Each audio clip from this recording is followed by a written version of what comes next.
Hello and welcome to another video. Hi, my name is Sydney, aka Widow Cloud, and today I'm going to do something I never thought I'd do before. I'm going to show you my sketchbook. Now, sketchbook tours aren't new on YouTube. They are not new at all. But while showing you my sketchbook, I'm going to talk to you about how you can find your style through your sketchbooks or sketchbook, many or one.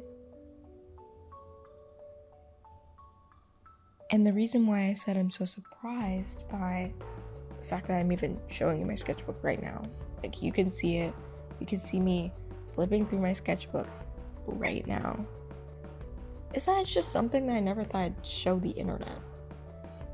Because I always get so weird when people look at my art in person and then they're like, I like it. And I'm like, oh, you do? You like my art? Oh my god, thanks. Like, it's just, I get so weird. Especially when people ask to look at my sketchbook, I always say no. Or, actually, yeah, no, I always say no. But I was thinking about it. It took a lot of thought, and I was like, you know what? It's totally chill. Like, it's your sketchbook, and it's art, and now it's for the people. Now this is the people's art, because I put it on the internet. Anyways, let's get to the meat of this video. How to find your style through your sketchbook. Because that's what I did. And it actually worked way better than any how to find your style remedy that I've tried.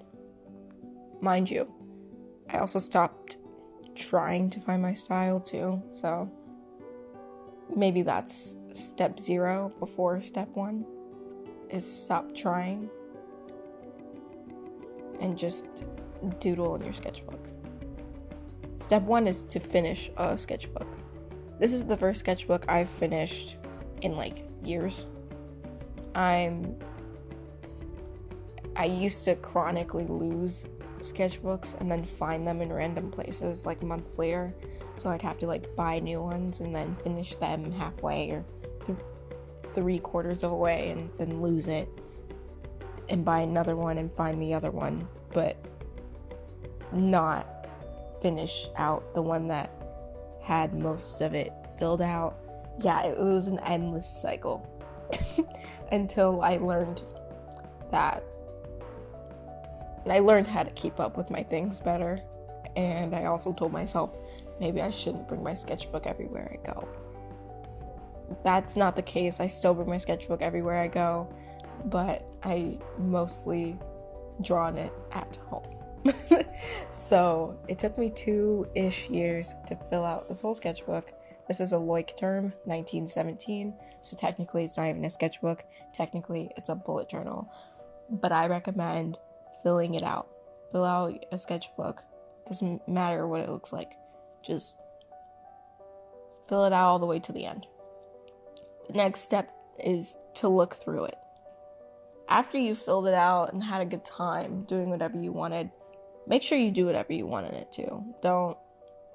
Don't be like, oh, it has to be perfect, like all those sketchbook spreads I see on Pinterest and Instagram, because that's absolutely not. No, it does not have to be perfect. Mind you, I have some very pretty paintings in my sketchbook, but I also have very, very, very ugly things in there. The first 2 pages of this sketchbook are my almost least favorite pages. There are things I really don't like in the sketchbook that I think are very ugly. But do I care? No, because it's a sketchbook. Did I have fun doing it? Yes, so that's all that matters. So you need to make sure that that also stands true to you. That you're just having fun in your sketchbook. That's all that matters. Because when you flip through it, you're going to look for similarities. That's part of the step. To look for things that are similar in all of your experiments, and choices. All the choices that you made what were the similarities that you made subconsciously? Because once you find those similarities, you'll learn that those are the things you like about art for you. But that's the way you see the world. And the way you see the world is very unique. Everyone's way of seeing is unique because everyone's way of living is unique. And then I want you to write down all the similarities. After flipping through your sketchbook, reliving those moments, laughing, crying, being anxious, all of the emotions. Once you look through it and feel it, write it all down. I don't care if you don't like writing.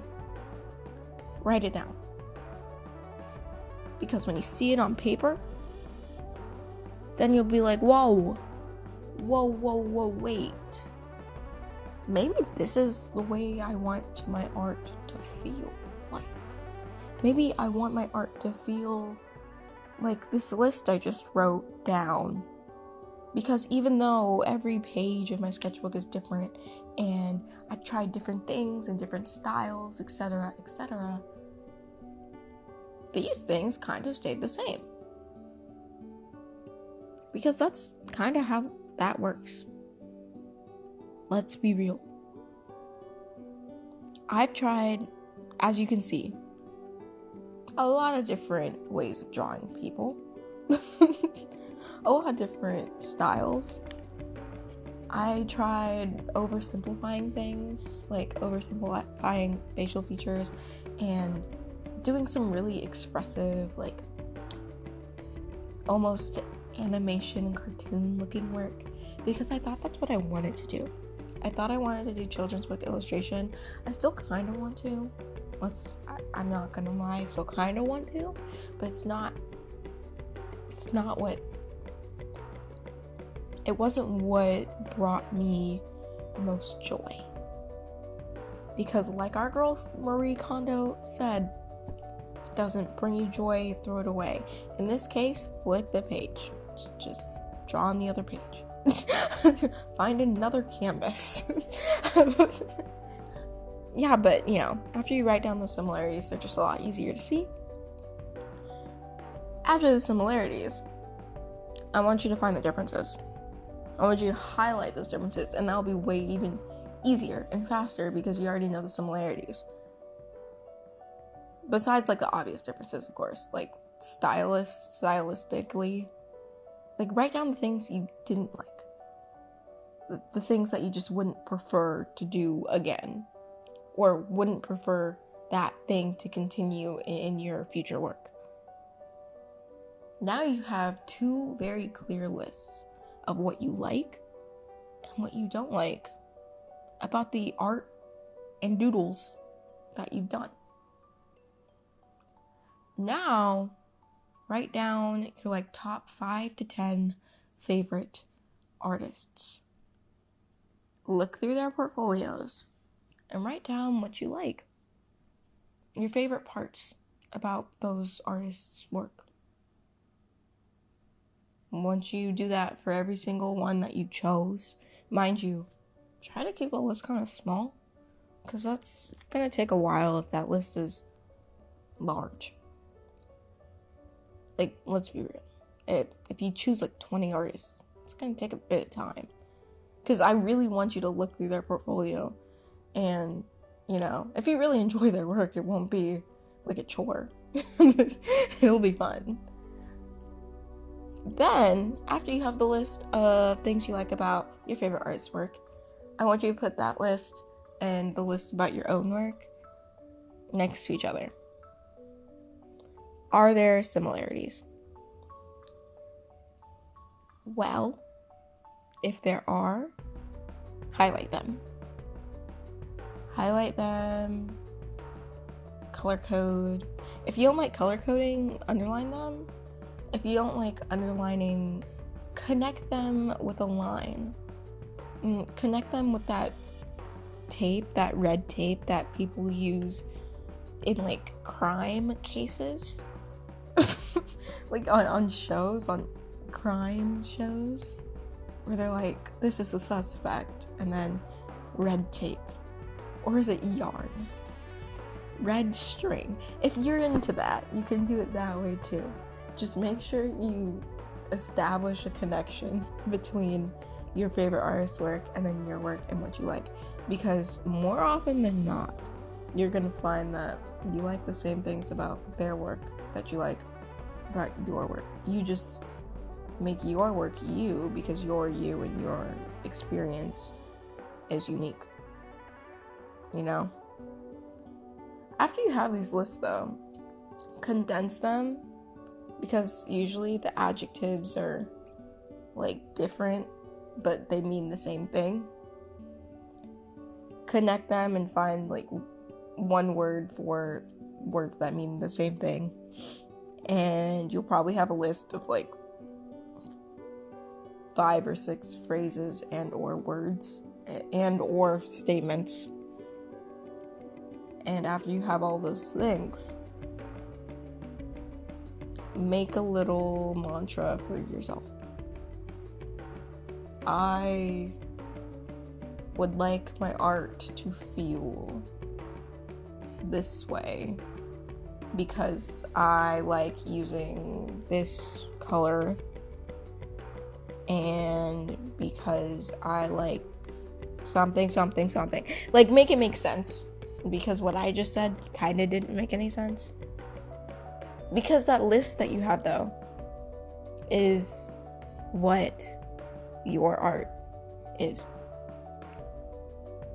Your art, again, should be enjoyable. You should enjoy making it, right? So in order to enjoy making it, do the things that you like to do. Just combine all the things that you like about your own work and all the feeling and stuff that you like about your favorite artist's work into one big ball. One big canvas. And that's your art. You can set that phrase or those words as the next goal for your next sketchbook. As you continue to work and continue to have fun, it'll become more and more evident